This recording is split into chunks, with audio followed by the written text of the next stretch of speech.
So far, we have only one viewer. I think we should wait for a few minutes for others to join before we continue. We should give them probably like 5 minutes to join. Please be patient. Thank you.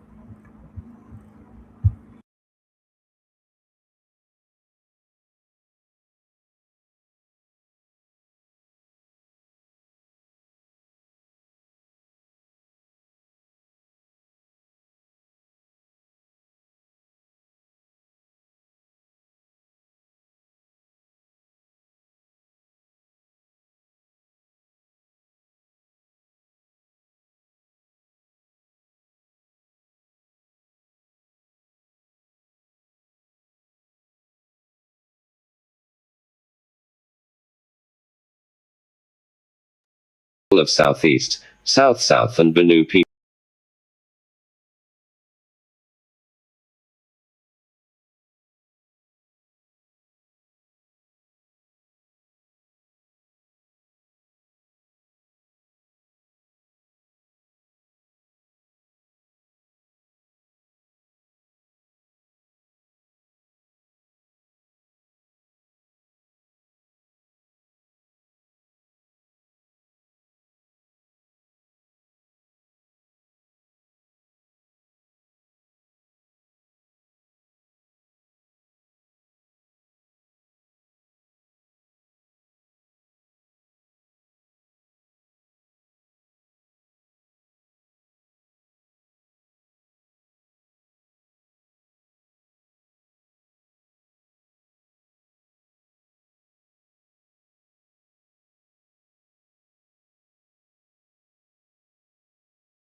Hello, good evening.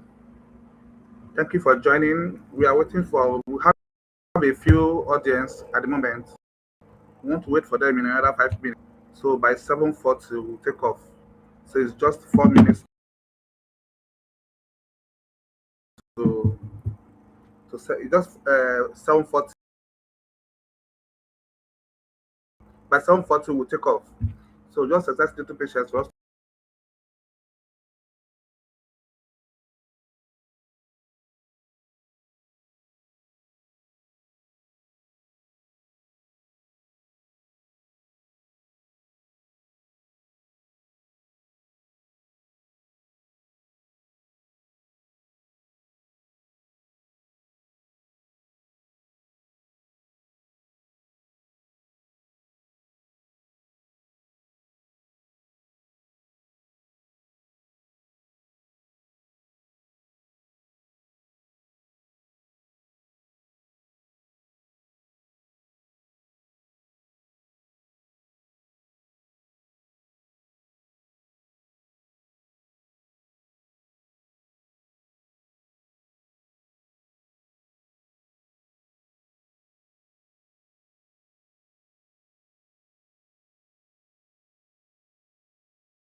settled in southern Nigeria. The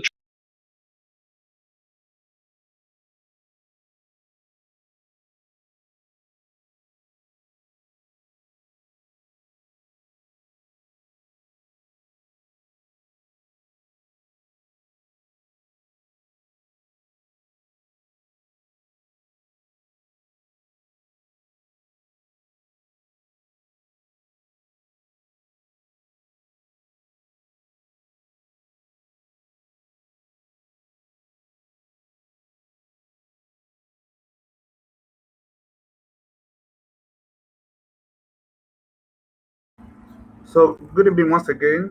It's 7:40 at the moment, so we can't wait forever for that. We have to start at some point. So we are continuing our uh, identity of the Jewish series. We started with Lost Jews Part 1 and Part 2. We are in the series of the Part 2. The Part 2 is divided into 5 sections where we have View 1, View 2, View 3, View 4, View 5. So today we are treating View 2 and View 3, if possible View 3, but it's supposed to be only for View 2. But if we have questions regarding View 2, I'll have to address it. So if we have enough time, we can attend to View 3. If not, we'll have to shift it to tomorrow. Today's topic is about the Jewish identity of the Ibos, the Niger-Delta people and Benue people, the blessings and curses and warnings and everything that is strictly attributed to them alone. That's what we're treating today. So please, if you have any questions, please use the box, ask your questions to them. By God's grace, I'm working towards using the stream on Zoom for our next seminar from next week. In that way, we can have a face-to-face conversation. So happy viewing. See you at the end of it.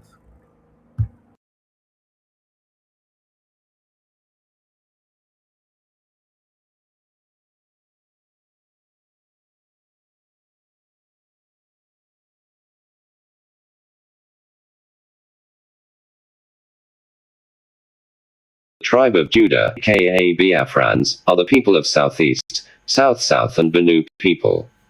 Since the transatlantic slave trade happened over 400 years ago, it will be extremely difficult to differentiate the tribes from one another, particularly among the living abroad. To differentiate the Jews from themselves, we must first identify them through the remnant in Nigeria and the tribal traits, then connect them to the Jews abroad. The earliest Igbo Jewish claim was made by a man known as Lauda, who was also known by his slave name, Gustavus Vassa. His book titled The Interesting Narrative of the Life of Alauda Equiano was published in 1789. Alauda wrote that he was an Igbo man from Asaka, now pronounced as Esiko, from a place known as Benin. It's difficult to understand which Benin Alauda was referring to in his book.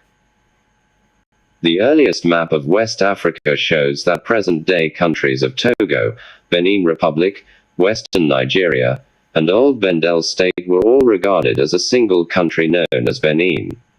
This region was also known as the Slave Coast. Alauda made several comparisons between his people's traditions and the traditions of the biblical Jewish people. Alauda wrote that part of Africa, known by the name of Guinea, to which the trade for slaves is carried on, extends along the coast above 3,400 miles, from the Senegal to Angola, and includes a variety of kingdoms. Alauda stated that the of Africa where he lived was called. He stated that Guinea was a 3,004-mile-long territory from Senegal and Angola and was heavily involved in slave trade activities. Alauda also said various kingdoms, nations, along these coastlines. Alauda was kidnapped from his parents when 11 years old and taken through African countries before being sent to England and America. Alauda's life is in Esiko, now Edo State, as well as throughout Africa and America, gave insight into life and traditions before and after the transatlantic slave trade began. He also revealed the conditions of slavery in the Americas. A few Igbo people have claimed that the entire southeast and south-south people of Nigeria are Jacob's descendants through the lineage of Gad, but most Ibos reject the claim because it lacked biblical and historical evidence. The theory behind the Igbo Jewish claims suggested that during the time the Israelites lived in Egypt, Gad, one of the sons of Jacob, anticipated that the Egyptians would one day turn against Israel and take them into captivity. So, Gad and his household decided to leave Egypt before the captivity began. This theory also claims that some Edomites, the descendants of Esau, followed them and they journeyed from Egypt through Sudan, Chad and settled in the southern Nigeria. This claim also implied that the Edomites who followed them to Nigeria are the Edo people. These claims are false because there is no biblical or historical evidence to back up these claims. If this claim for a moment, it means that the Ibos are Israelites but not Jews. 2 Kings chapter 17 stated that, in the 9th year of Hoshi the Assyria, King Sargon II, took Samaria and carried Israel away into Assyria and placed them in Ahala and in Haba by the ruler Gazan and of Medes. 2 Kings 17:6. 2 Kings 17 also stated that, therefore, the Lord was angry with Israel and removed them out of his sight. There was none left but the tribe of Judah only. 2 Kings 17:18. The Bible stated that God expelled the nation of Israel from the promised land, and they never returned to it, and only the nation of Judah was left in the promised land. As we learned earlier, the 10 tribes of Israel were scattered to parts of modern nations of Syria, Iran and Turkey. Once again, we must understand that Hebrew, Israelites and the Jews are not the same, but they are related. Genesis chapter 14 stated that, and there came one that had escaped, and told Abram the Hebrew. The Bible confirmed that Abraham was the first Hebrew. Abraham was the father of the Hebrew people. The Hebrew people are Ishmael, Isaac and children of Keturah. From amongst them God chose the promised child, Isaac, and he had twin sons known as Esau and Jacob. God chose Jacob, also known as Israel, and he had 12 sons who are known as the Israelites. Israel sinned and God divided it into 2 separate nations. 10 tribes combined to form the nation of Israel and are known as the Israelites. Levi, Judah and Benjamin combined to form the nation of Judah and are known as Jews.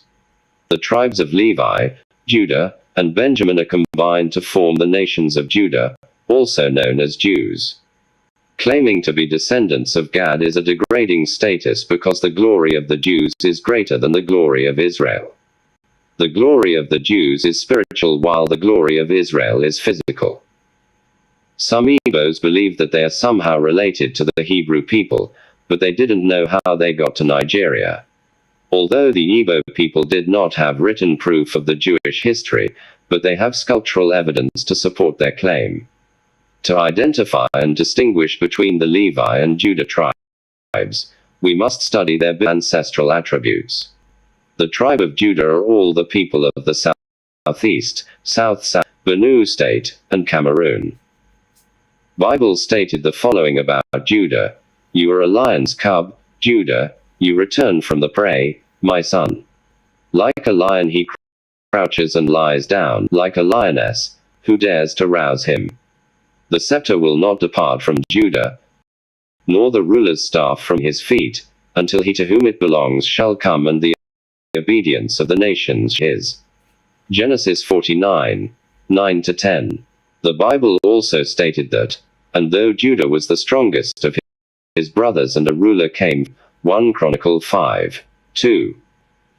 According to the Bible, the kingly lineage comes from the tribe of Judah, and the scepter will never depart from his feet. The Bible prophecies stated that the Messiah will come from the tribe of Judah, the tribe David came from. Jacob said that, "Lion's cub, Judah," Genesis 49:9. The Bible referred to Jesus as the Lion of Judah, the root of David. Revelation 5:5. The lion is used to depict the strength of Judah. The scepter, rod, or staff symbolize or represents authority. The lion and the scepter are the two symbols of Judah. Symbols. According to Igbo history, Eri was the first king of the Igbo people, and Aguleri, in Anambra State, was their first ancestral home. We see the statues of King Eri holding the scepter of authority and a lion at his sides. It's not coincidental that the same two symbols of the tribe of Judah were used to preserve their history for future generations. As we learned earlier, the ancient people used painting and sculptures to preserve their history. It is estimated that the statues of King Eri, the scepter, and the lion were created around 1,500 years ago. The Jews who lived in Southeast and South-South adopted the exact two symbols of the Judah to identify with their history. The traditional Igbo attire is no Iagu, which means the head of the lion and representing the lion. The Igbos also accompany the attire with a fancy walking stick which represents the scepter. Although they may not realize this, Jews in Nigeria wear the exact same two symbols of the ancient tribe of Judah as their mark attire.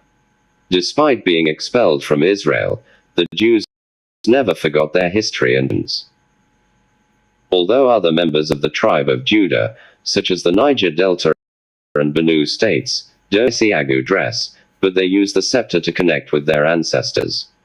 The Jews of the tribe of Judah are almost impossible to differentiate from other Jews because they have mixed with Jews while being transported to the Americas and Europe. But prophecies provide us unique characteristics that we can use to differentiate them from other Jews. We will focus on the remnant Jews in Africa and then connect them with other Jews abroad.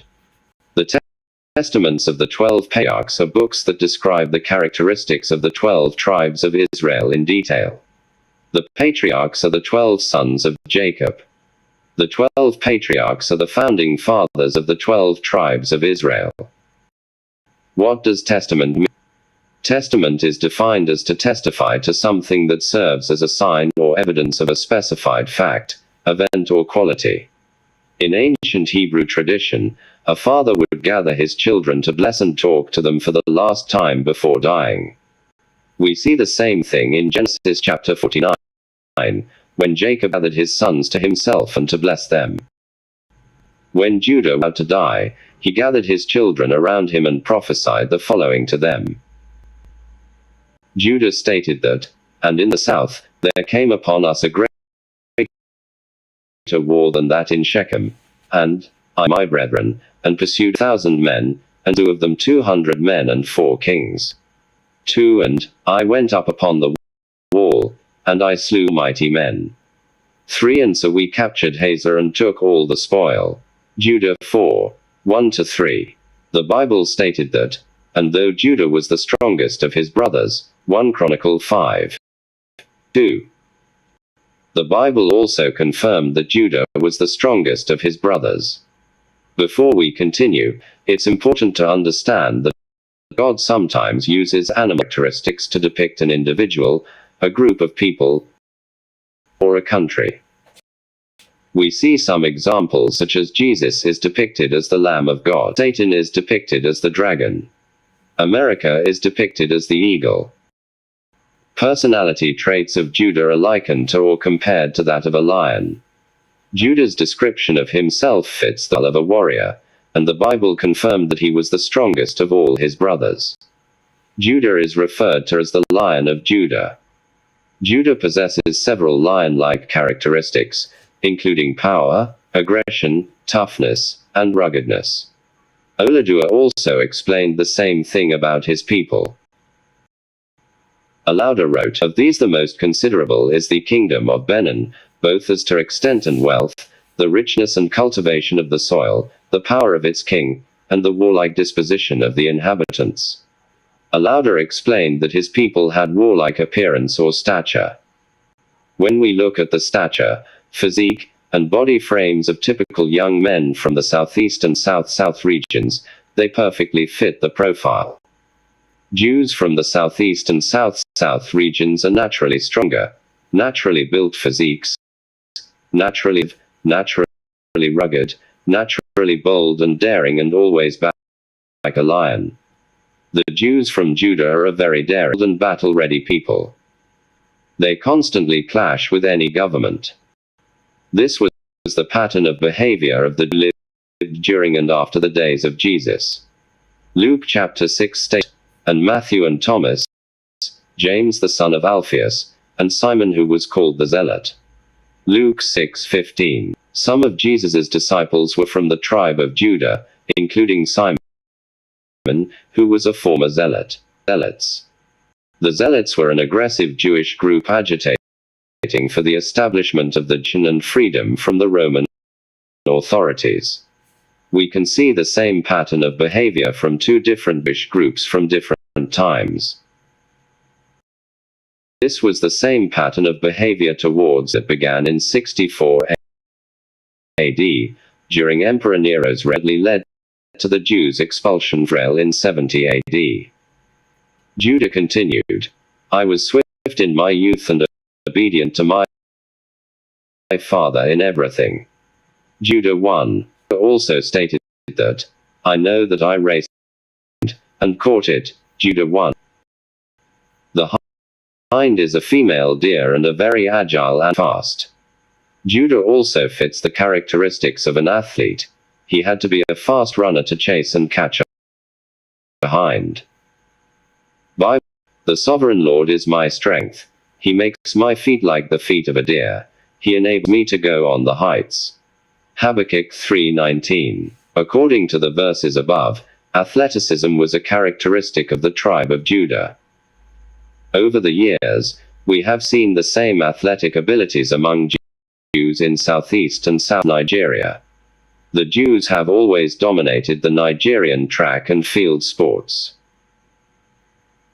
We find names of some of the greatest male athletes from Nigeria, such as Francis Abikwelu, Innocent Egbunike, Uchenna Amidalu, Davidson Azinwa, Olapade Adenakan, Egwero, Deji Ogunlewe, Infioku Udo Obong, and Deji Aliu, and with a few names from the tribe of Levi.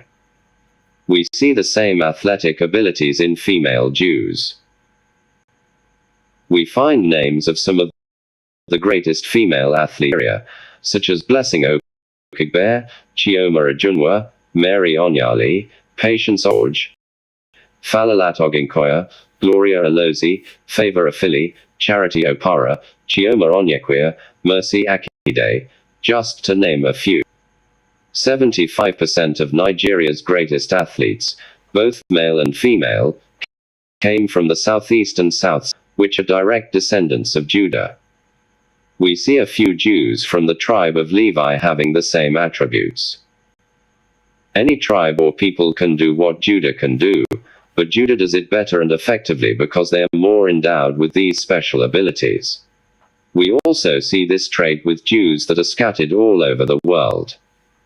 The world's greatest athletes are the Jews in the Americas and in Europe.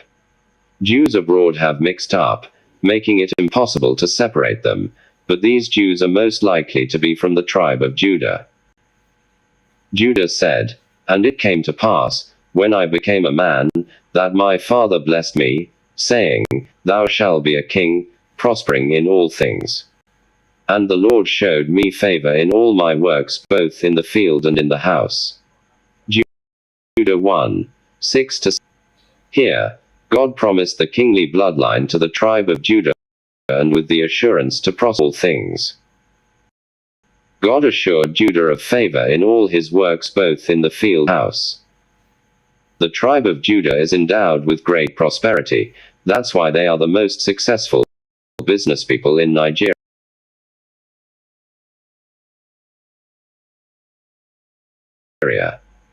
Judah stated that, and to all my works refers to all kind of business activities Judah was involved in. The reference to in the field refers to business activities outside Judah's homeland or territories. The reference to in the house refers to business activities within Judah's homeland or territories. This prophecy refers to the adventurous nature of the tribe of Judah.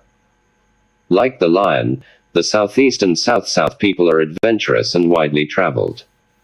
Just like the lion leaves its territory and goes far away to hunt for food, the tribe of Judah leaves their homeland in pursuit of livelihood in other regions.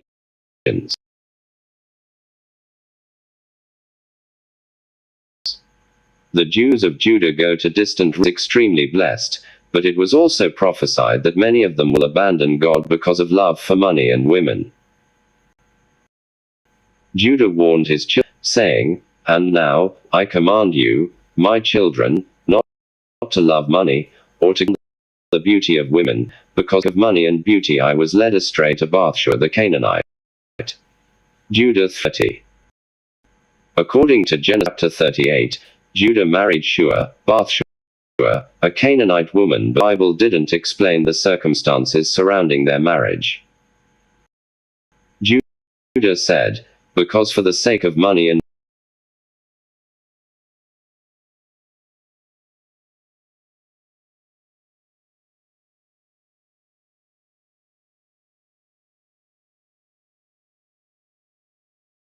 beauty I was led astray to Bathsheba." When led astray through money, men name as gods those who are not gods, and it causeth him who hath it to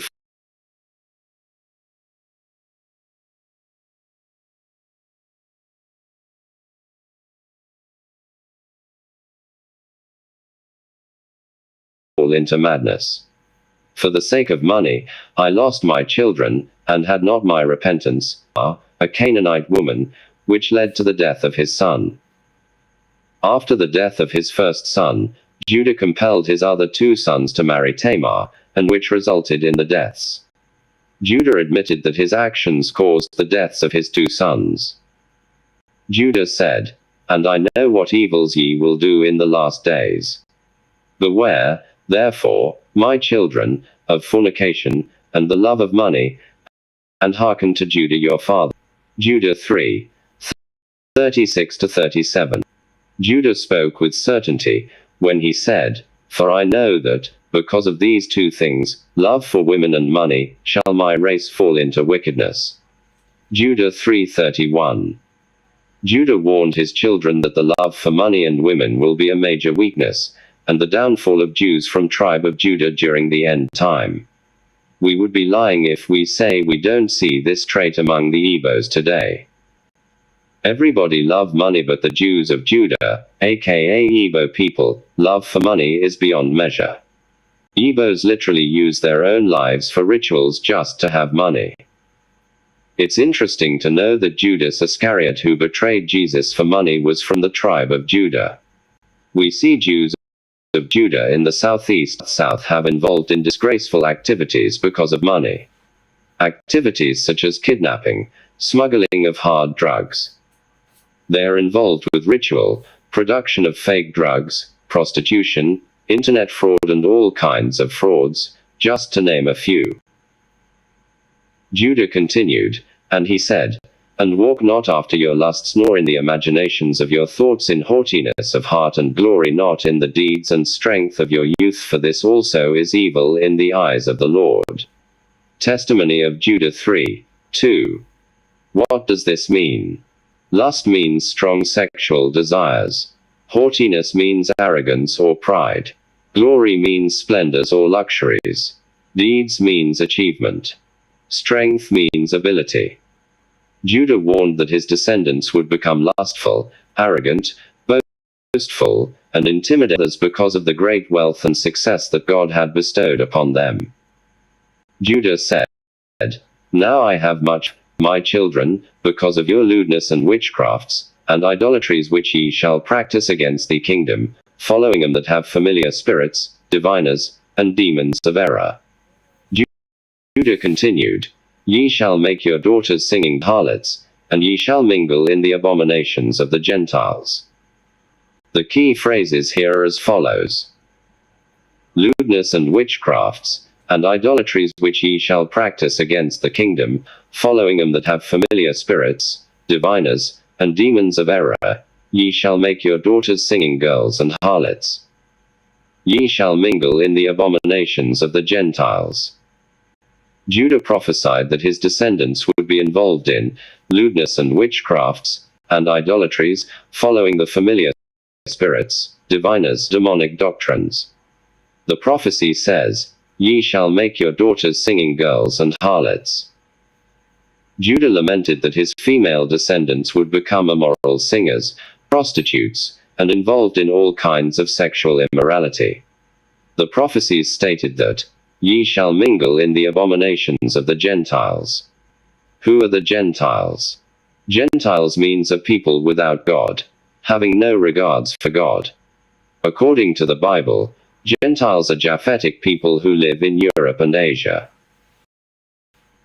Judah lamented descendants would turn away from the ways of God and follow the traditions of the Europeans, a people that has for God or his commandment. What are the abominable traditions of Europeans? The traditions of our people are homosexualism, lesbianism, nudity and transgenderism. Bestiality, surrogacy, body tattoo, cross-dressing, feminism, divorce, separation of family and body piercing, etc. Judah said, "For which things Sake the Lord shall bring upon you famine and pestilence, death and the sword, beleaguering by enemies, and reviling of friends, the slaughter of children, the rape of wives, the plundering of possessions, the burning of the temple of God, the enslavement of yourselves among the Gentiles." Testimony of Judah 4:17. The key phrases are, "For which things Sake the Lord shall bring you famine and pestilence, death and the sword, beleaguering, harassing, by enemies, and reviling of friends, the slaughter of children, the rape of wives, the plundering of possession, the burning of the temple of God, the enslavement of yourselves among the Gentiles." According to Judah's prophecies, his descendants will face consequences for their sins and rejection of God. God said to David concerning the sins of Israelites, "I will be his father, and he will be my son. When he does wrong, I will punish him with a rod wielded by men, with floggings inflicted by hands." I Samuel 7:14. The reference to, "I will punish him with a rod wielded by men, with floggings inflicted by hands," simply implies that God will use Israel's enemies to punish them. We read how God used Assyria to scatter Israel to nations beyond the Euphrates River, and King Nebuchadnezzar and Babylon took Judah into captivity for 70 years. The prophecy stated that, "For which things Sake the Lord shall bring upon you famine and pestilence, death and the sword, beleaguering, harassing, by enemies." The menace of headsmen that the Jews are experiencing today is a result of their sins and immorality. God is using the rod of herdsmen to discipline and punish the Jews. The famine, pestilence of herdsmen, and harassment that the Jews of Judah are experiencing in the southeast and south-south are in fulfillment of the prophecies. The prophecy stated that, "And reviling, abuse, of friends, the slaughter of children, the rape, the plundering of possessions." The prophecies also stated that, "The burning of the temple of God and the enslavement of yourselves among the Gentiles." The prophecy has been fulfilled. Judah warned that the Jews' disobedience would result to the burning down of the Jewish temple, resulting to their expulsion from the Promised Land. Igbo Jews have done well in preserving ancient Hebrew traditions. The firstborn son inherits all others' properties, just as the ancient Hebrews did. The bodies of the dead are returned homeland for burial, just as the ancient Hebrews did. Women are given little or no relevance, like the ancient Hebrews did. In ancient Hebrew tradition, women are only entitled to their father's inheritance if there is no male child in the family, and she must marry into the same tribe and family to retain the property. The younger brother immediately marries the widow of his deceased older brother. The tribe I. The aka Yoruba, Adudwa, Kwara, Kogi and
Hello? Sorry, I didn't know I didn't unmute. I'm sorry.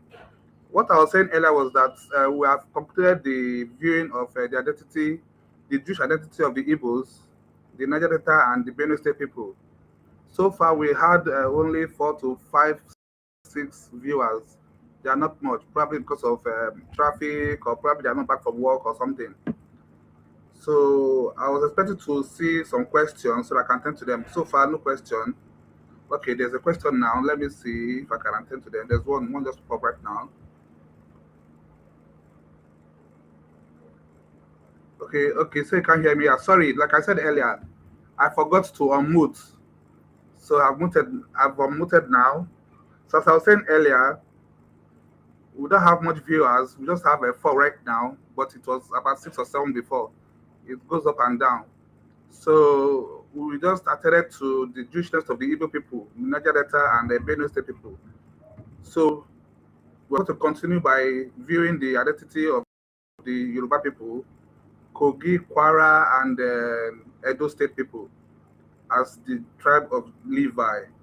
So hopefully then I will have questions to attend to after the viewing. Thanks.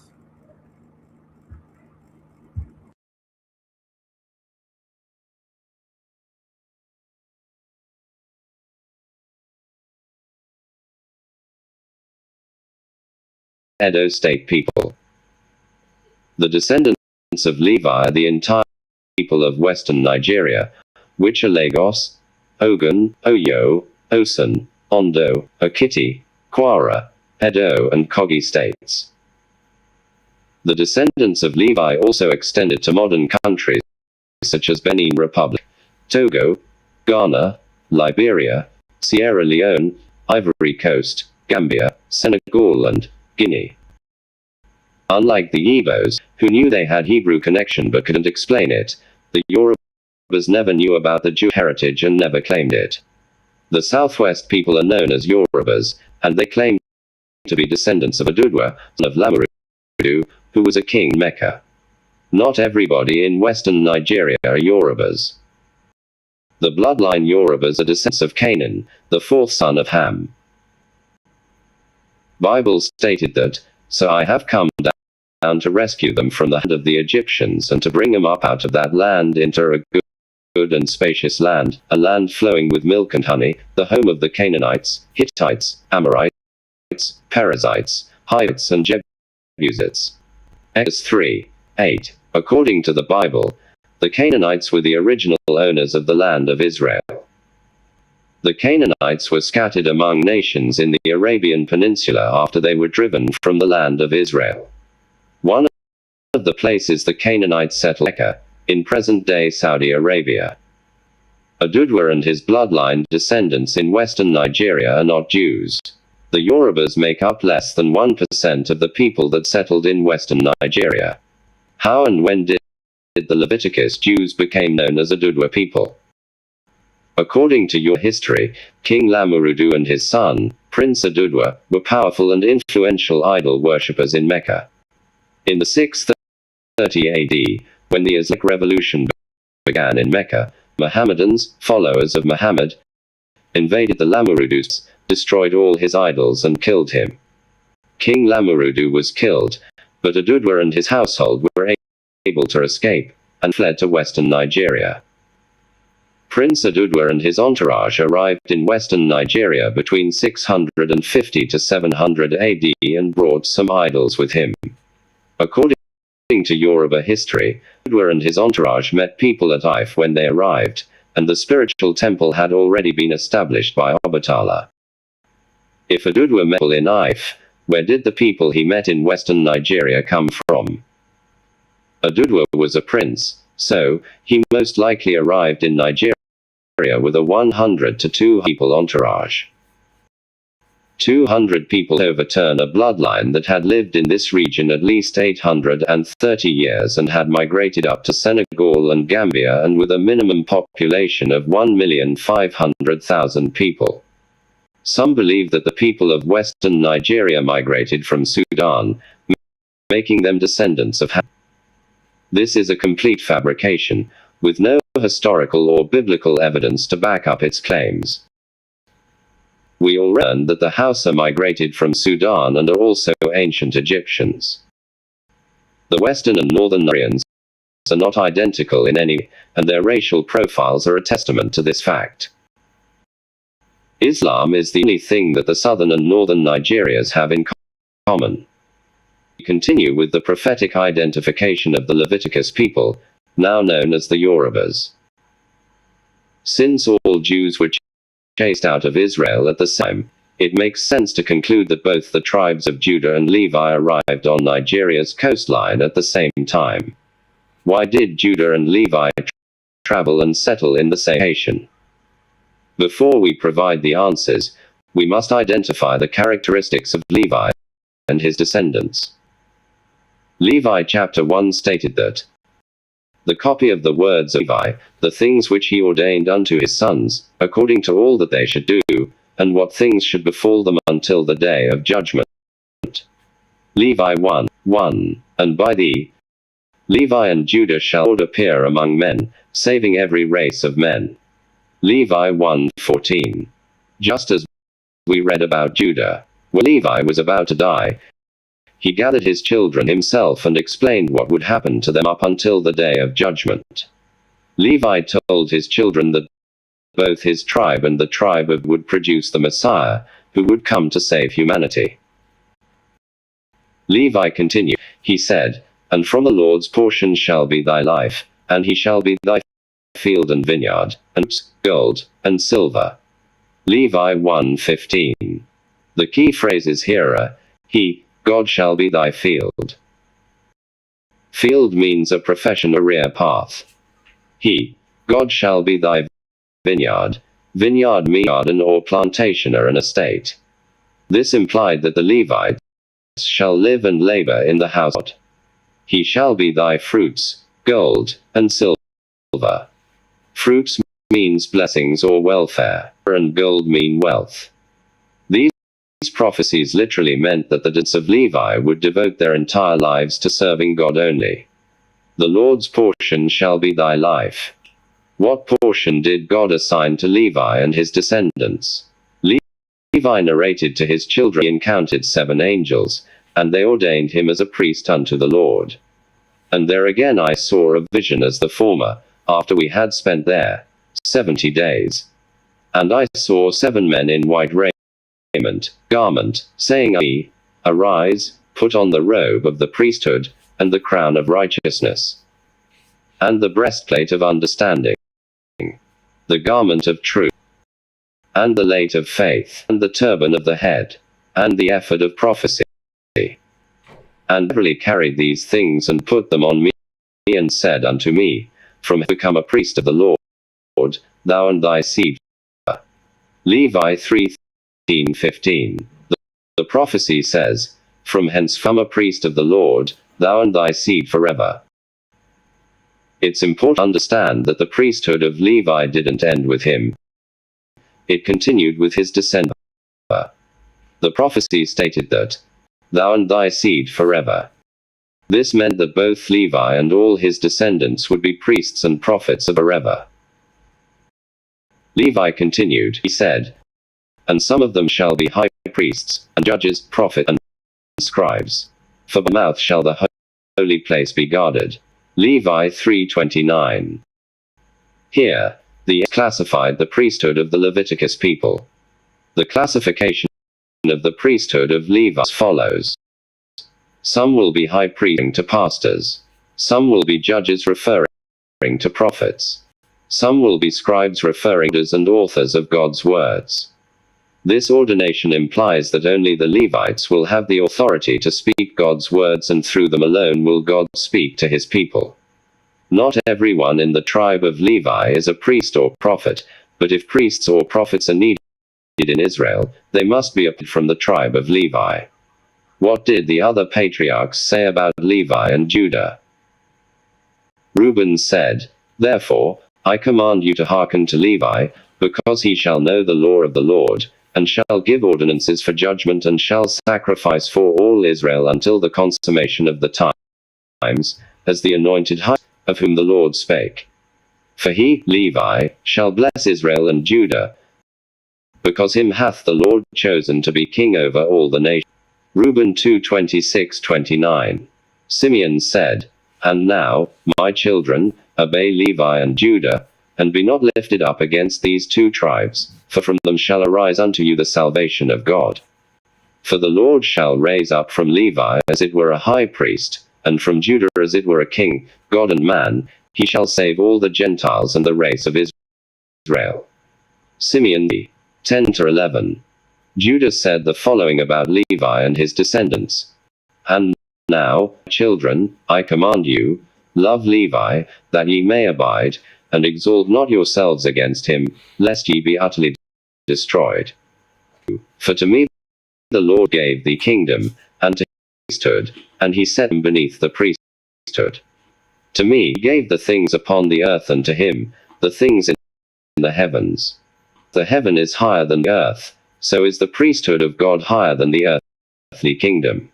4:1-4.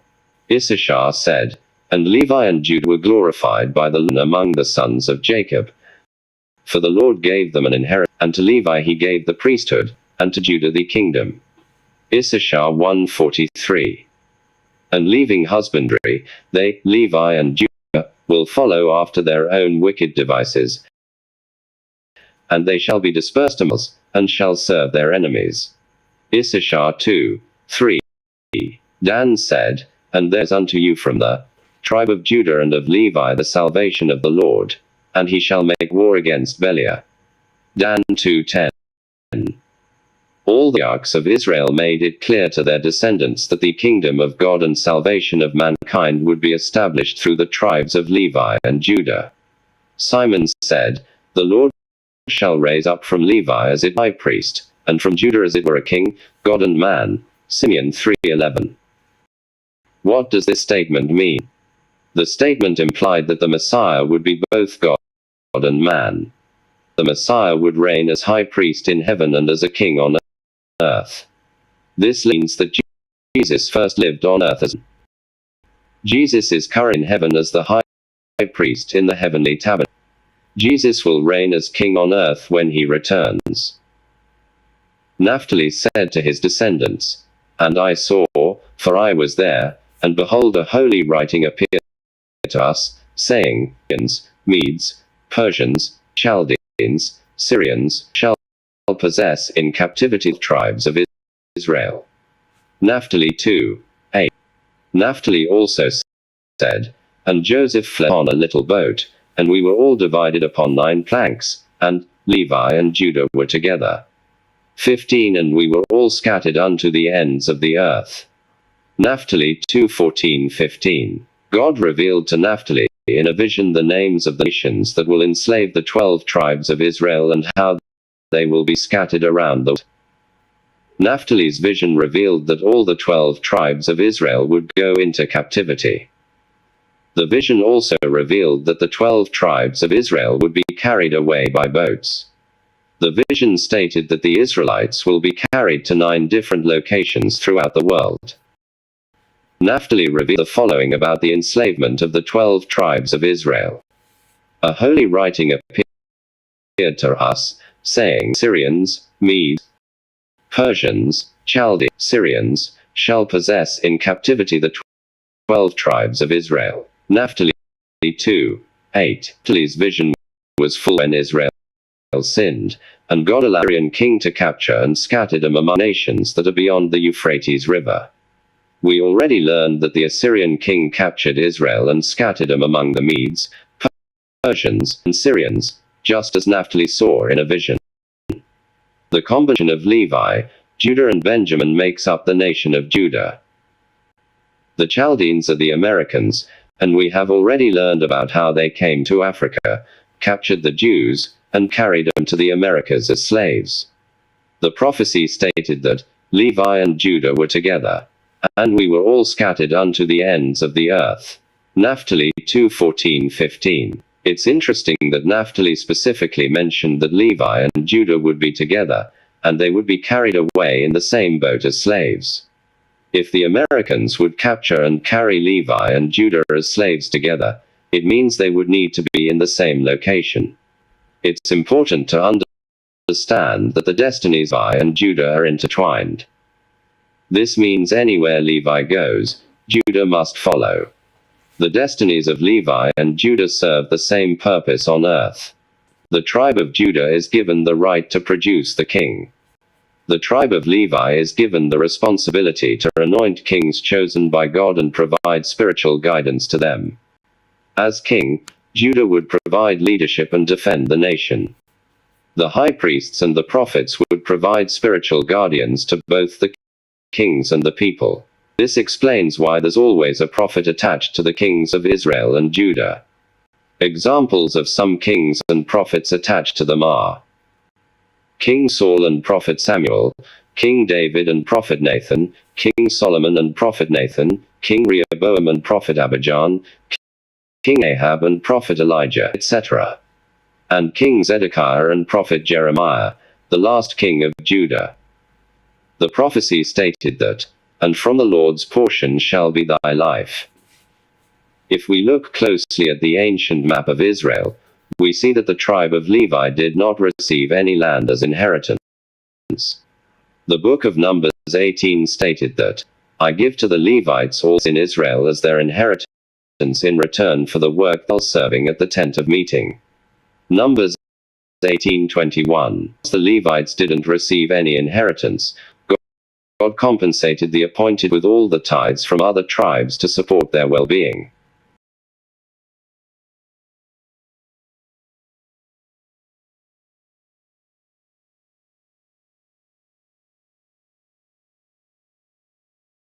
According to Joshua 21, each tribe grows. 2 Chronicles recorded the departure of Levi from Israel. It stated that the Levites even abandoned the grazing lands and property and came to Judah and Jerusalem, because Jeroboam had rejected them as priests of the Lord. 2 Chronicles 11:14. Even though Israel had been separated into the two nations, Israel and Judah, the Levites continued to live and graze on the land given to them. Because Jeroboam, the king of Israel at the time, rejected the Levites as priests over Israel and encouraged idolatry, the Levites who had resided in Israel abandoned the cities that had been allocated to them. The Levites refused to participate in Israel's idolatry, so they abandoned their allotted land and relocated to Jerusalem, in Judah, where the kings, the temple, the prophets, and the high priest were based. This was why no Levites were captured and scattered with the Israelites into Assyria, Gaza, and Medes. The prophecy of Naphtali stated that Levi and Judah were together in the same share they scattered. This simply means before Levi and Judah are carried away as slaves in the same boat, first be in the same location in Africa. The tribes of Levi and Judah arrived and settled in southern Nigeria at the same time, and this explains why they had to settle next to each other. The Jews continued to practice Judaism despite witnessing the death and resurrection of Jesus and seeing that the temple curtain was torn from top to bottom. This is why Apostle Paul was determined to kill the disciples for speaking against the temple ceremonies and promoting the resurrection of Christ and Christianity. Jews continued to regard Jesus as a blasphemer until they would drive Israel to Africa. When the Jews arrived in Nigeria, they probably blamed their predicament on the Romans but was aware that it was an act of God. When the Jews arrived in Nigeria, they chose a king from the tribe of Judah and built a palace. Priests from the tribe of Levi. Some Biafra claim that the old Bendel state, now Edo and Delta states, was previously part of Igbo land. This claim may be true, if we consider how the ancient Jewish communities were set up. Understanding how ancient Israel was set up will help us understand how the Jews in Nigeria set up themselves. The border between the tribes of Levi and Judah was Old Bendel state, now known as Edo and Delta states.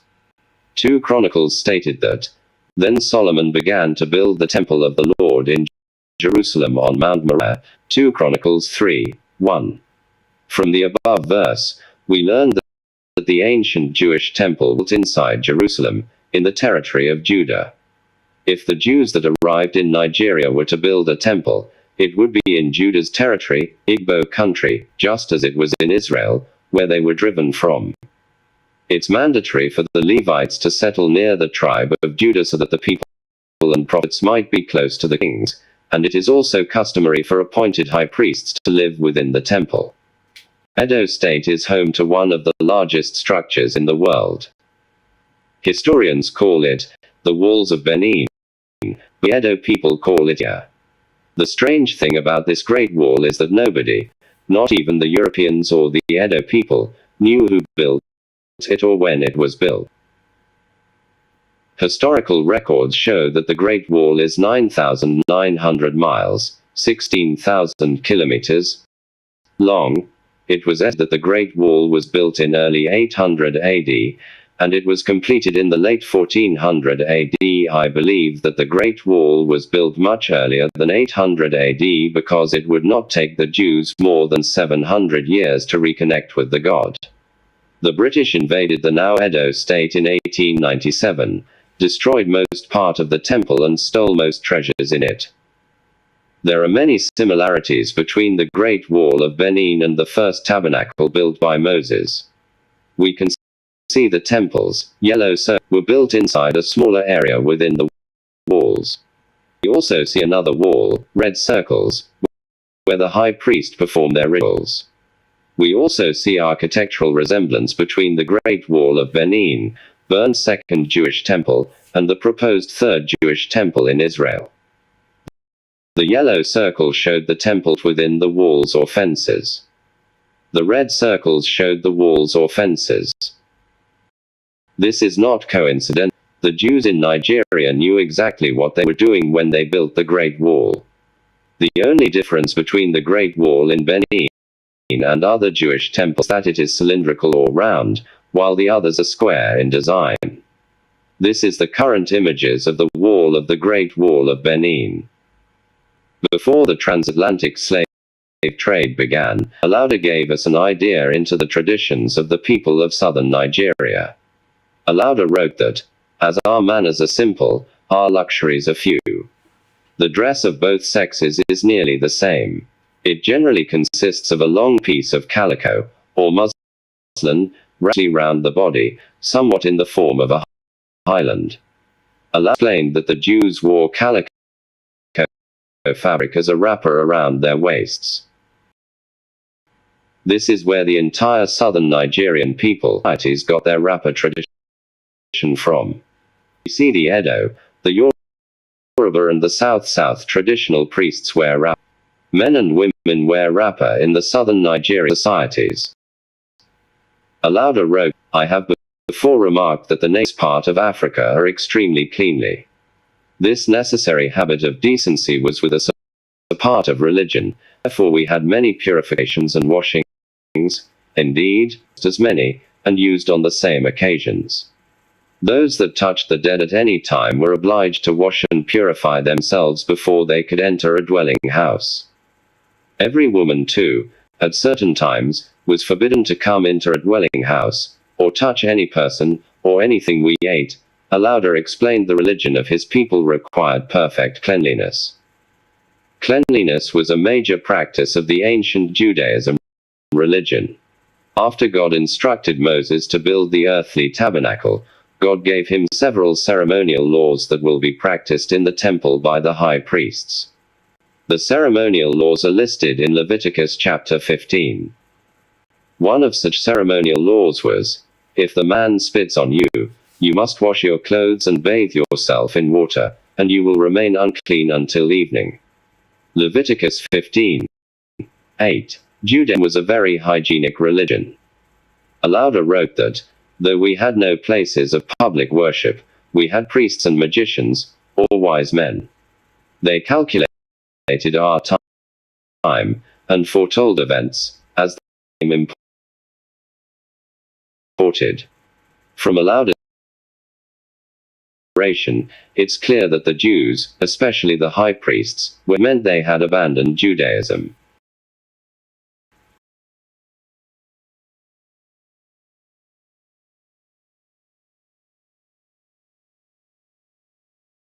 Why did the Jews abandon Judaism and adopted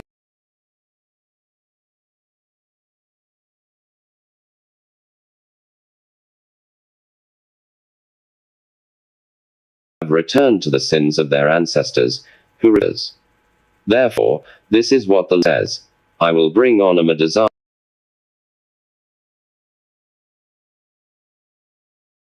they cannot escape. Although they can. The reference to a disaster they cannot escape, arriving in the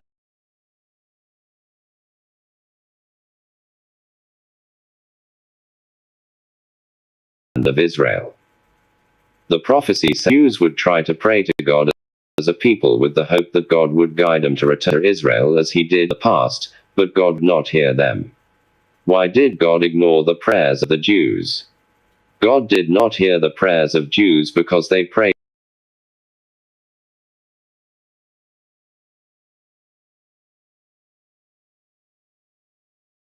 to him through a wrong way.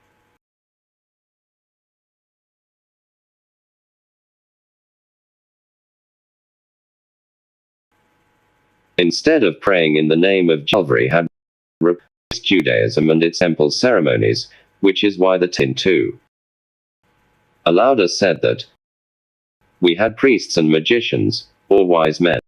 They calculated our time, and fought as their name imported. The Jews resorted to falsehood.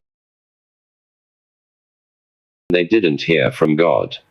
Magician astrology. They counted our time, also known as horology. Foretold events, also known as soothsaying. All these practices are completely against God's commandments. Allowed said that they wore their beards, and when they died, they were succeeded by their sons. Allowed narrated that the high priest maintained long beards, just as it was with Leviticus priest in the Bible. Leviticus 20 confirmed this and stated that priests must not shave their heads or shave off the edges of their beards.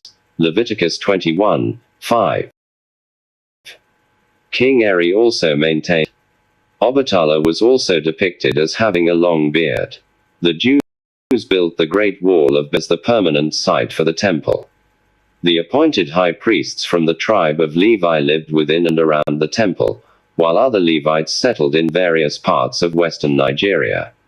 This suggests that the people of Edo, Ekiti, Ondo, and Delta states are descendants of the high priests who spread from the temple. This why we see very strong practices of paganism and the same traditional custom in these regions. Obatala. The Yoruba belief Obatala was a goddess, and he created the world and everything in it. It is believed that the earth was covered with water, and Oludumare, referring to God, set to earth with some sand, a palm tree, and a chicken, instructed Obatala to pour sand over the water, spread it with a fowl, and plant a palm tree on it. This is not accurate, but it is not incorrect if compared to the Bible story. The historians don't regard African histories as reliable source of information for historical purpose is because they are given to their children orally. Africans don't record their important histories. Instead, they pass them on to their children as stories, and it's believed that one generation could alter the facts by adding or removing the truths. According to John chapter 1, God sent his son, Jesus, to create the world, but the Yoruba story stated that Oludumare, God, sent Obatala to do the creation. We can see that the two accounts are nearly identical, with the exception that Jesus was referred to as Obatala. The Yoruba version is not entirely false, but it's clearly a case of misrepresentation of the facts. We will later learn how the Jews lost their history. The prophecies stated that, therefore, this is what the Lord says, I will bring on them a disaster they cannot escape. Although they cry out to me, I will not listen to them. Jeremiah 11:11. The Jews would not accept that their expulsion from the promised land was an act of God, and they would blame the Roman soldiers for their predicament. As they usually do, the Jews would naturally want to reconnect with God for guidance how to return to Israel, but God did not listen to their prayers, as Jeremiah prophesied. Jews would be worried and confused about their new situation because they are not used to not hearing from God for a long time. According to the Bible, if the Israelites don't hear from God, they quickly drift away from God and follow something else. This is their pattern of behavior, and that's exactly what the Jews did when they arrived in Nigeria. The golden calf incident is a perfect example of Israel's pattern of behavior. According to Exodus 32, the Israelites forced Aaron to create a golden calf for them to worship while Moses waited for 40 days to receive the 10 Commandments from God. The incident of the golden calf showed typical Israel's and Jewish behavior towards God. Jews are an extremely stubborn and impatient people. The Jews have little regard for valuable things.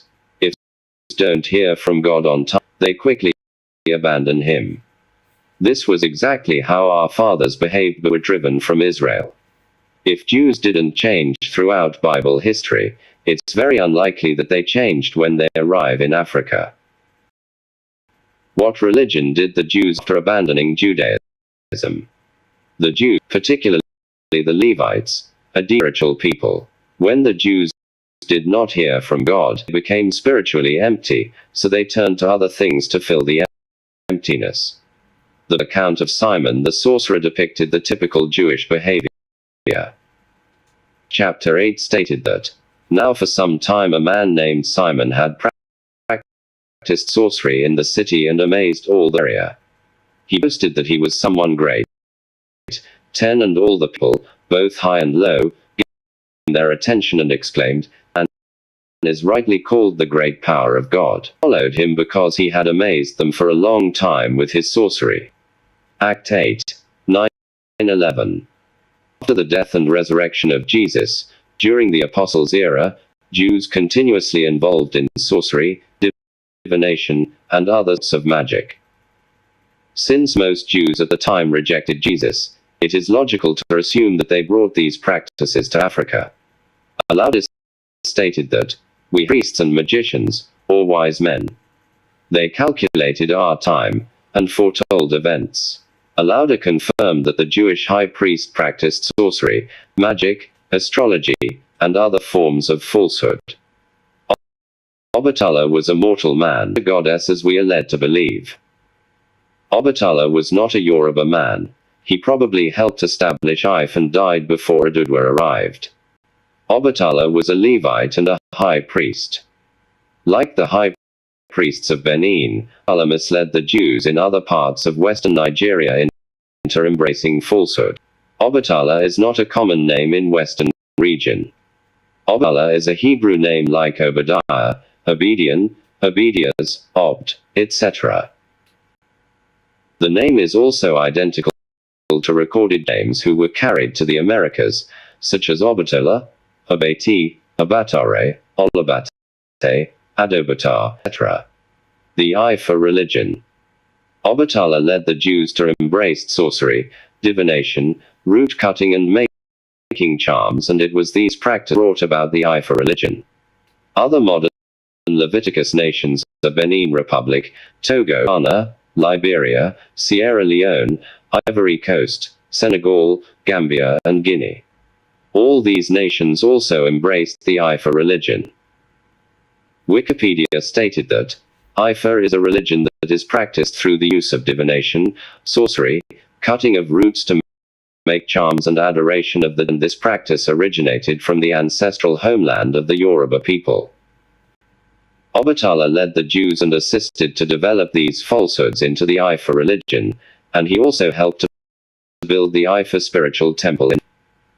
We will see another example of a typical behavior of the Jews which was displayed in Africa. Act chapter 8 stated that the Jews declared Simon as the great power of God, and they followed him. This is exactly why God had to bury Moses in a secret place. If the Israelites had been allowed to bury Moses or even know where he was buried, they would have abandoned God, made Moses an idol, and worshipped him. This is exactly what the Levites did with Obatala. Obatala must have demonstrated extraordinary spiritual powers for the Jews to rise him. The prophecy stated that the Lord will drive you and the king you set over you to a nation unknown to you or your ancestors. There you will worship other gods, gods of wood and stone. The prophecies of Deuteronomy 28 were all fulfilled after the Jews were expelled from Israel. The prophecy stated that the Lord will drive you and the king you set over you to a nation unknown to you or your ancestors. Before we continue, it is important to understand that a few prophecies against Israel, i.e. the nations of Israel and Judah, had dual fulfillments. What I was that if the sins are the same, the consequences or punish for the sins, as already prophesied, will also remain the same. We remember that Israel had not been divided into two separate nations when these prophecies were made. Let us look at how this prophecy had separate fulfillments for both Israel and Judah. 2 Kings stated that, therefore, King Shalmaneser seized him, Hoshi, the king of Israel, and put him in prison. The king of Assyria invaded the entire land, marched against Samaria and laid siege to it for 3 years. He settled them in Hala, in Gozan on Haba River and in the towns of the Medes. 2 Kings 17, 1-6. As we previously learned, the nation of Israel rejected God, and therefore God allowed the king of Assyria to capture the Israelites, including the reigning king, and scatter them to nations beyond the Euphrates River. My point here is that the Israelites and their reigning king were captured and expelled from Israel as prophesied. Talking about the nation of Judah. Zedekiah was Judah's last before Jerusalem was destroyed in 586 BCE, during the prophet Jeremiah's days, and they were taken captive in Babylon for 70 years. The kings of Judah, including King Herod, who ruled the nation of Judah before and after Jesus' death, were not bloodline Jews from the tribe of Judah.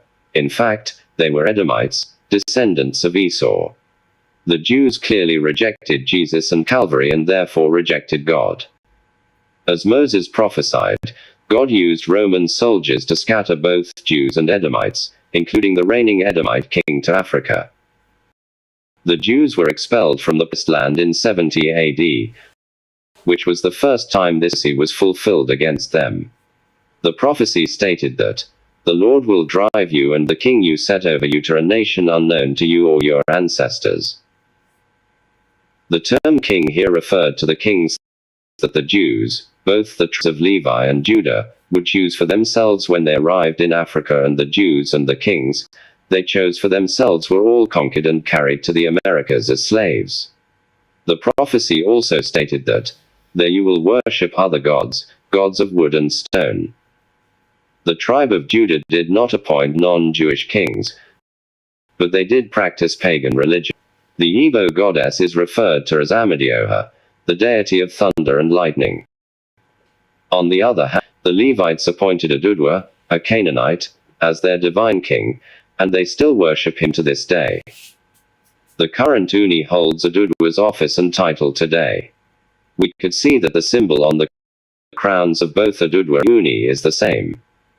I am not sure how the Ife kingmakers elect the Uni. I'm not sure whether it's strictly Adudwa bloodline or by appointment from any family. So, I'm not sure whether the current Uni is Jewish or a direct descendant of Adudwa. However, one thing is certain, the Uni represents all Adudwa's values. If the Uni is a direct descendant of Adudwa, then both him and his children are not Jewish.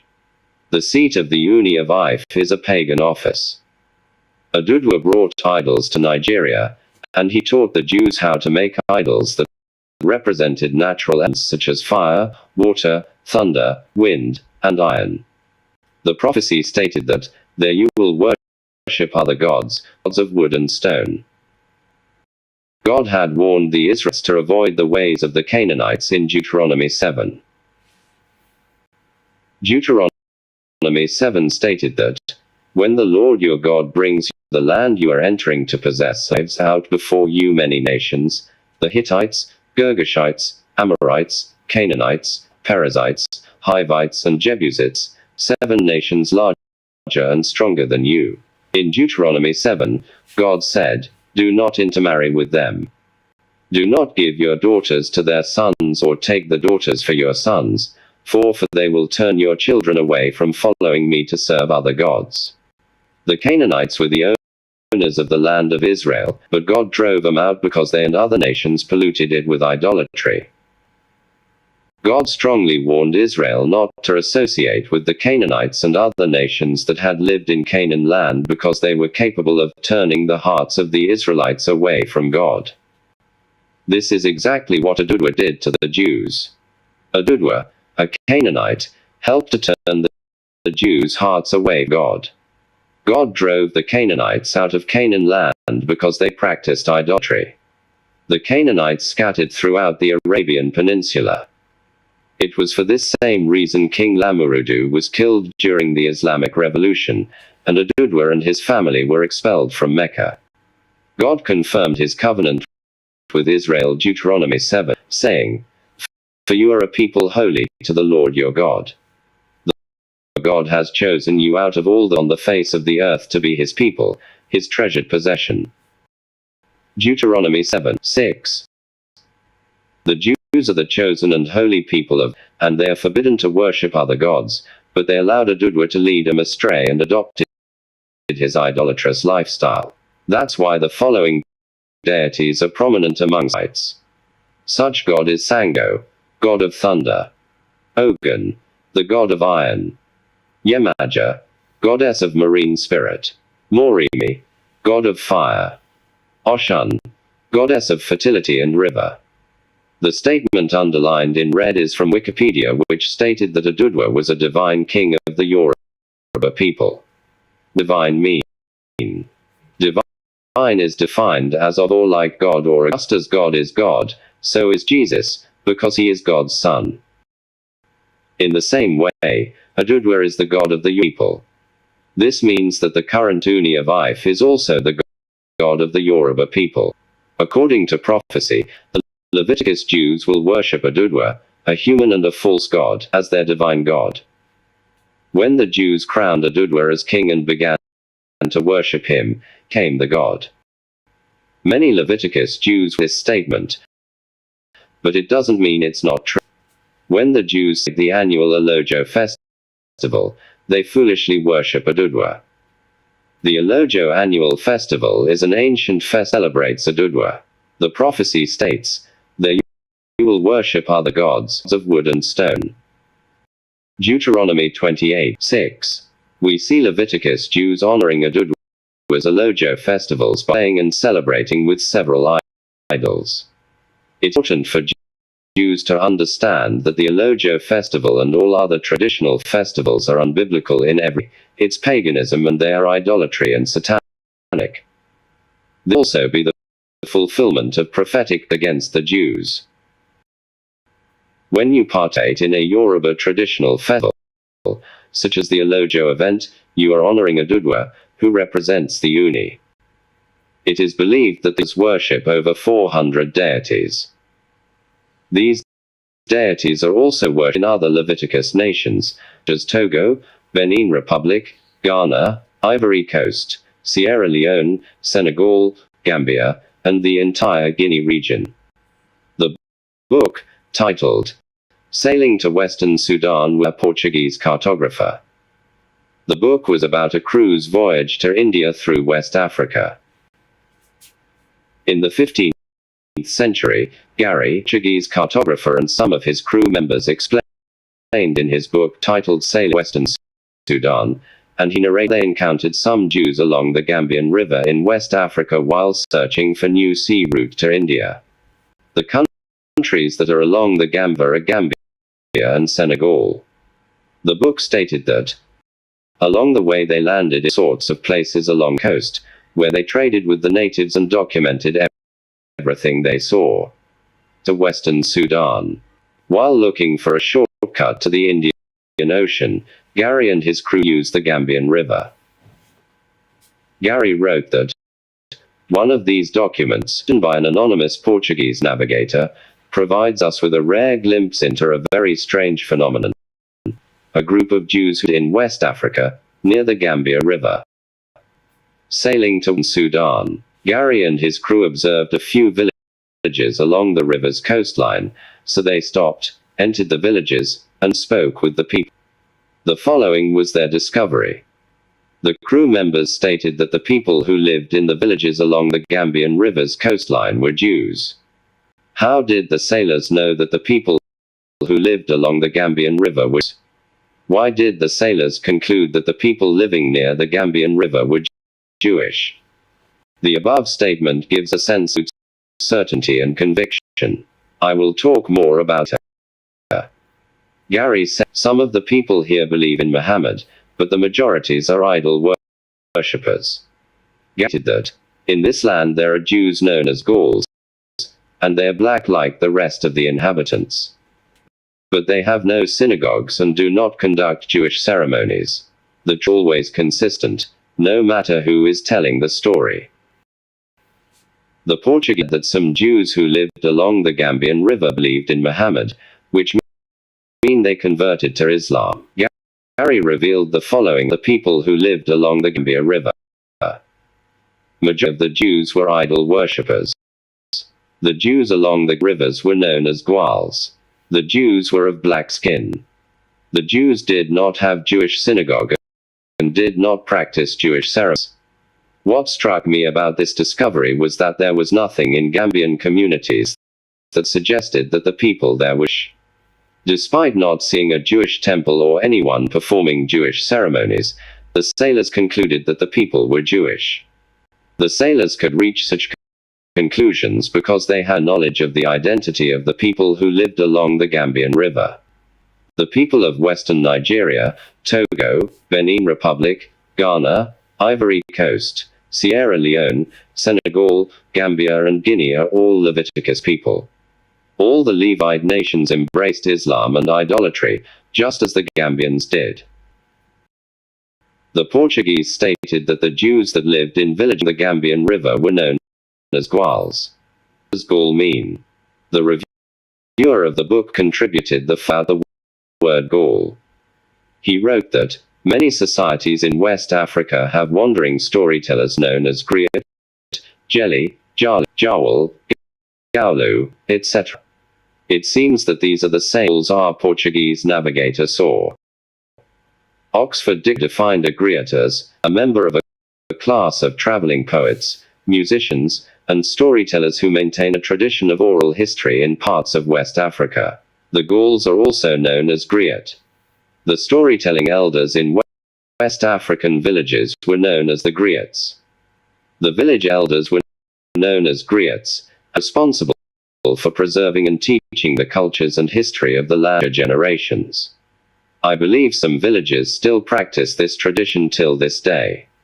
Back to our previous question. Why did the sailors believe that the people living near the Gambia were Jewish? The sailors could reach such conclusions they were already aware of the identities of the people along the Gambian River.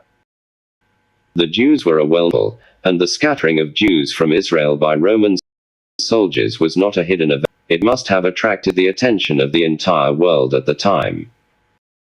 And it is normal for those to do some research about the destination before embarking on such a dangerous journey. So, knew where the Jews had been scattered, and historians documented the event. As mentioned earlier, in 1747, an Englishman, cartographer Emmanuel Bowen, created collections of maps depicting a nation Weka as Kingdom of Judah. He named the place Slave Coast. And a little above the name is the phrase KM. KM is the abbreviation word for kingdom. Cartographer Emmanuel Bowen was accurate to describe the Slave Coast as Kingdom of Judah. As we learnt earlier, there are two sets of God's people. The nation of Israel are known as the Israelites, and the nation of Judah are known as the Jews. The Jews are a combined tribes of Judah, Levi and Benjamin. Those to present-day Lagos State, Togo and Republic Benin. The reference to Kingdom of Judah on the map referred to the entire Jewish population in West Africa. Why would an English cartographer describe the people living in West Africa as Jews? if they are not Jewish.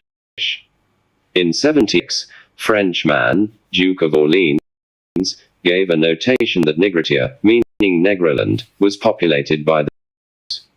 The red circle shows Nigritia, which means Negroland in yellow circle. Looking closely at the same map. Looking at yellow circle, we see the Dahomey people were also Wida, in reference to King Judah mentioned in Emmanuel Bowen's map of 1447. When the map is zoomed in properly, we can see the people were described as Dahomey Jews. The Ashanti people, modern Ghana, is described as Jewish trace. Trace means or be discovered by investigation. This literally means the cartographer discovered that the Ashanti people were Jews. Another source describes Dahomey Kish people. A 1926 report published by the Jewish scholar Jonas Kreppel claimed that a large community of black Jews existed in the interior of Dahomey. According to Kreppel, these black Jews had their own central temple, certainly not as big as the one in Edo State, where they sacrificed animals and laws were engraved on tablets hung on the temple walls, and that they had a great number of priestly families who preached unity. Jonas Kreppel explained that the city of Wida, Judah, coast of Benin, formerly Dahomey. In 1926, there was a large community of black Jews in Benin, West Africa. They had a central temple, a Pentateuch written in Hebrew. In their temple are found many laws engraved on the tablets, which are attached to the temple walls. They had a priest, with a large number of priest families, whose members walked from house to house rendering education and religious instruction to each family of the community. Jonas Kreppel explained that the people of modern-day Benin Republic are Jews, that they had a Jewish temple, certainly not as big as the Benin, Edo State, and that they had a great number of priestly families who preached to the community. The two key phrases here are, they had a central temple, Pentateuch written in Hebrew, and in their temple are found many laws engraved on the tablets, which are attached to the temple walls. Before we delve into the above two key phrases, it's important to remember that it's customary for the Jews to have one temple in which they travel to worship, as it was in the Bible, but Jonas Kreppel said there was another Jewish temple in the same. I believe there was a great division or conflict between the Levites of Benin, Edo State, and the Levites of Dahomey, modern-day Benin Republic, resulted in the building of another temple. What could have happened? The Portuguese sailors and Jonas Kreppel provided insight into what may have eventually divided the Leviticus people. According to Alauda's Portuguese sailors' accounts, Jews in southern Nigeria and Ambia River worship the deities. However, Jonas's account explained that the Jews in Dahomey, now Benin Republic, had a temple laws of the Pentateuch engraved on tablets, written in Hebrew and hung on temple walls, as well as having a lot of priestly families whose members walked from house to house, providing educational and religious instruction to each family in the community. These are two distinctive behaviors displayed by the same people in the same region. So, it happened that led the same Jews to produce these distinctive practices. We must create a hyper-scenario to understand what led to the division between the Jewish people. Examine Jonas Kreppel's account again. He wrote that they, the Dahomey, had a high priest, large number of priestly families, who walked from house to house rendering educational and religious instruction to each family of the community. Jonas Kreppel stated that a large number of Leviticus priests went out for a major evangelism throughout the Dahomey region, preaching and reminding them of the commandments of God and Hebrew traditions. What have happened was that after the Jews in Africa, some of them, particularly those in southern Nigeria, turned to idolatry and falsehood, which led to of Judaism, and it is possible that other Jewish communities outside of Nigeria adopted these falsehoods. Though most Jews are Judaism and adopted idolatry, but it is most likely that some became sober after their expulsion from Israel, and turned to God through Judaism religion instead of through Christianity, and the early Dahomey Jews were certainly among those who returned to God. Jonas Kreppel wrote that in their temple are found many laws engraved on the tablets which are attached to the temple walls. Dahomey Jews most likely attempted to participate in the idolatry of southern Nigerian Jews, but they prevened by preaching to them. To avoid participating in the of the southern Nigerian Jews, the Dahomey Jewish priests had to build a temple where they could practice Judaism and engrave God's commandments to remind them. What does Pentateuch mean? The Pentateuch are the first five of the Old Testament: Genesis, Exodus, Numbers, and Deuteronomy, traditionally ascribed to Moses. According to Jonas Kreppel, the many laws engraved tablets and hung on the walls were derived from Moses' first five books: Genesis, Exodus, Leviticus, Numbers, and Deuteronomy, and these laws were undoubtedly the Ten Commandments and the ceremonial laws regulating the temple ceremonies. This further confirms that the people of Benin Republic and West African coastline countries are Jewish. As previously mentioned, the Duke of Orleans map from 1766 indicated that the people who occupied the Gold Coast were Jews. Why would the Frenchman lie in his work about the people who lived there? Emmanuel Bowen and the Duke of Orleans were among the most respected cartographers in the world. Would these men lie about their lifetime work? The fact that the individuals who created maps were Caucasians or white people gives great credibility to the Jewish claim. There were no Jews living in Israel in the 17th century. There was no controversy regarding who the bloodline Jews were, or where they are located, until the 19th century, when the Freemasons decided to steal the identity of the Jews and use it as the framework for their ultimate plans to control the world. In 1948, a certain group of white people moved to Israel and called them the Jews. Jesus warned us about the fake Jews in Revelation chapter 2 and 3. He said, "I know your afflictions and your poverty, yet you are rich. I know about the slander of those who say they are Jews and are not but are a synagogue of Satan." Revelation 2:9. I will make those who are of the synagogue of Satan, who claim to be Jews though they are not, but are liars. Revelation 3:9. Jesus warned us that a group of people would emerge and disguise themselves as Jews, but belong to Satan. This is a discussion for another day. Let's continue with the prophecies concerning the tribe of Levi. Most Jews from the tribe of Levi were carried to Brazil, Cuba and America, etc. This is why eye for religion is practiced in these nations till today. The prophecy concerning Levi stated that, "And they, the angels, severally carried things and put them on me and said unto me, From henceforth become a priest of the Lord, thou and thy seed forever."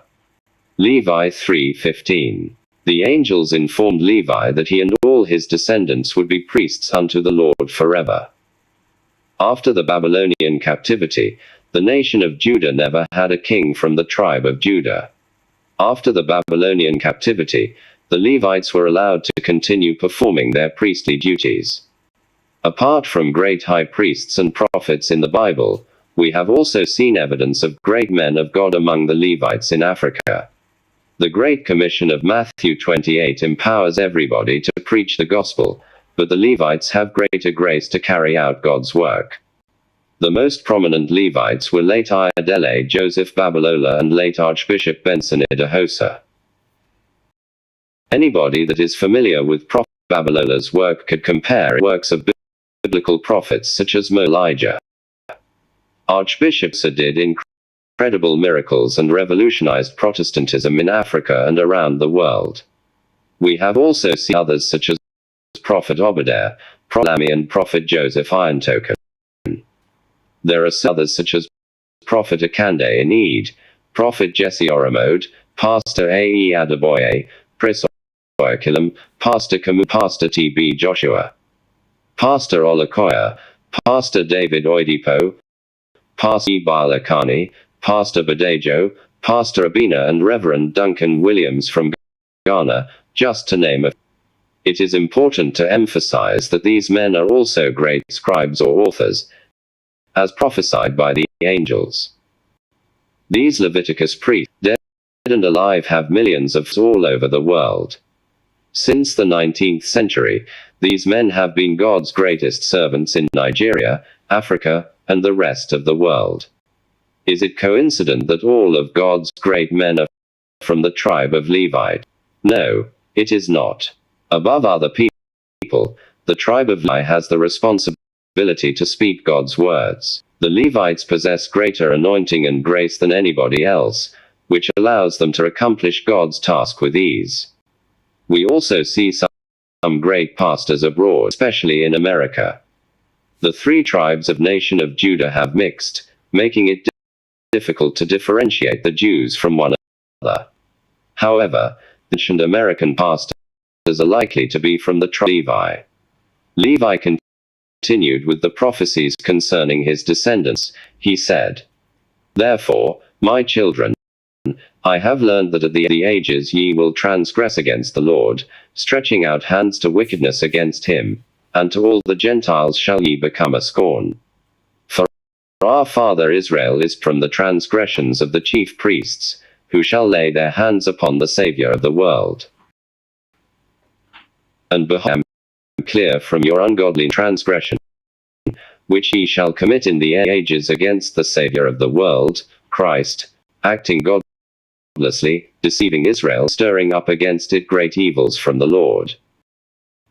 And ye shall deal together with Israel, so he, Jesus, shall not Jerusalem because of your wickedness, but the veil of the temple shall be rent, torn, so as not to cover your shame. 46. And ye shall be scattered as captives among the Gentiles, and shall be for a reproach and for a curse there." Levi 3:45-46.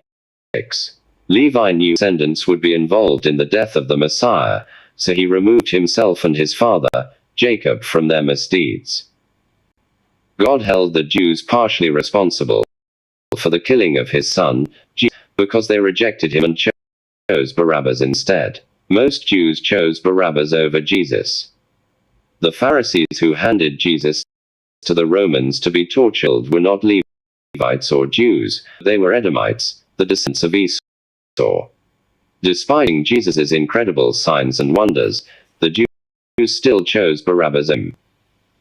Levi continued, he said, acting godlessly, deceiving Israel, and stirring up against it great evils. And ye shall deal lawlessly together with Israel. How did Pharisees act godlessly to deceive the Jews? The high point of God's relationship with Israel was the expectation of the Messiah and his mission to deliver man from sin and eternal death. This was why the temple was built in the first place. The main responsibility was to the scriptures and inform the Jews about the prophecies concerning Messiah. But when Jesus came, the Pharisees knew he was the Messiah, but Jews into rejecting him and labeling him a blasphemer. The Leviticus priests did nothing to Jews. Continued. He said, "Heaven is purer in the Lord's sight than the earth, so also be ye, the lights of Israel, purer than all the Gentiles, be darkened through transgressions. What therefore will all the Gentiles living in blindness?" Levi 3:13-14. God appointed the Levites to be the light of Israel, but he warned that their priestly pure nature would be stained by their sins. Levi prophesied, "Yea, ye shall bring a curse upon our race, because the light of the law which was given for to lighten every man, this ye desire to destroy by teaching commandments contrary to the ordinances of God." Levi 3:15. Enoch was an end-time prophet who prophesied about false men of God. Enoch's prophecy stated that, "And now know this mystery, that sinners will alter and pervert the words of righteousness in many ways, and will speak wicked words, and lie, and practice great deceits, and write books concerning their words.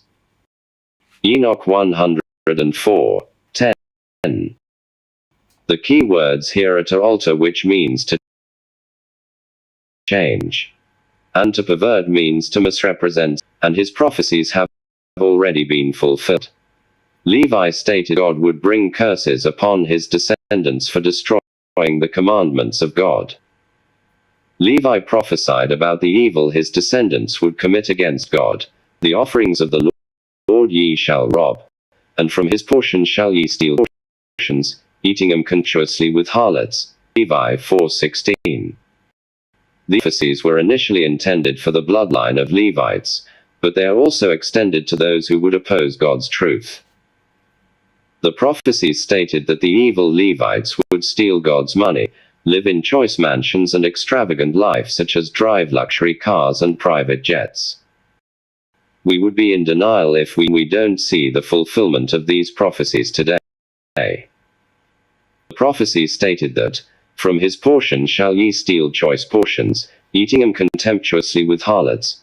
We see some pastors using God's money to fornicate with women while God's people suffer in their churches.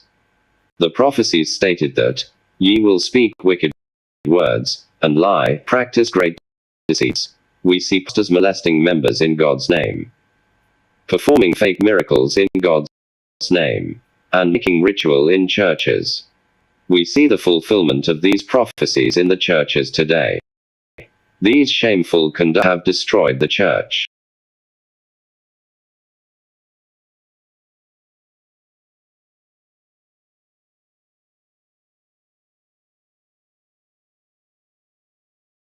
God's church is now subject to pure priesthood.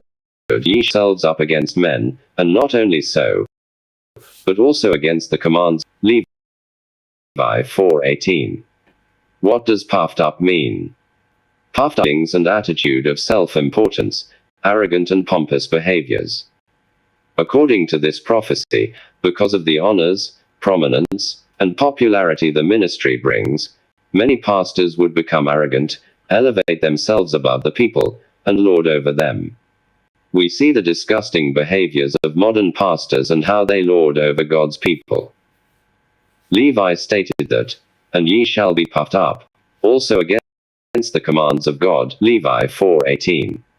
The prophecy stated that many pastors would also go against God's commandments. Levi stated that, and out of covetousness ye shall teach the commandments of the Lord, wedded women shall ye pollute. Levi 4:18. What does this mean? Covetousness means an intense desire for wealth or possessions, especially for something that belongs to someone else. This simply means that many people would become pastors, prophets, or evangelists because of the money and materialism they will receive through their ministries, and not because they care about the salvation or well-being of God's people. The prophecy stated that, women shall ye pollute. Many men of God engage in fornication with their church members, including married women. The prophecy also stated that, for ye shall contemn the holy things with laughter. Levi 4:19. What does this mean? Contemn is defined as having no regards for something. Many pastors will teach the gospel carelessly, fear or respect for God.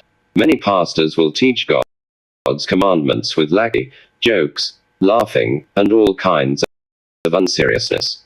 Modern churches have allowed all kinds of worldly activities to the church.